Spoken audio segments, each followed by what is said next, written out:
परिस्रा करने समय यही 7टी कथा को निश्चय ध्यान दियंतु। नंबर 1, परिस्रा लागिला समय परिस्रा को केबे भी रोकिकी रखंतु नहीं। जेतेबेले परिस्रा लगुची संगे संगे परिस्रा करंतु। नंबर 2, ध्यान रखंतु स्नानर अध घंटा आगुरु किंबा अध घंटा परे भूल रे भी परिस्रा करंतु नहीं, काहेकि ना एमिति कले पैरालिसिस होइथाय। नंबर 3, परिस्रा जेतेबेले लागुची सेतेबेले तुरंत परिस्रा करंतु। नंबर 4, भोजन परे परिस्रा निश्चय करंतु, एमिति कले किडनी खराब हेबो नाही। नंबर 5, राति रे सोइबा पूर्वरु परिस्रा निश्चय करंतु, परिस्रा करि सारी आपण सुवंतु। नंबर 6, जदि कोनोसी व्यक्ति को रही रही परिस्रा हेउची किंबा कोनोसी परिस्रा करबा समय जलापोड़ा समस्या रही तेबे डेरी न करी तुरंत डाक्टर को देखाई औषध खाई दियंतु।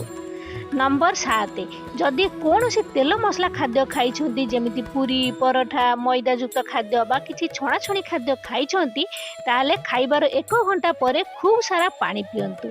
एमिति कले शरीरर टॉक्सिन्स पदार्थ बा विषाक्त पदार्थ बाहर को बाहर जाई थाए परिस्रा जरिया रे, जहा फल रे आमे सुस्थ रही थांती। तो एई सब कथा को निहाती पालन करंतु एवं सुस्थ रुहंतु।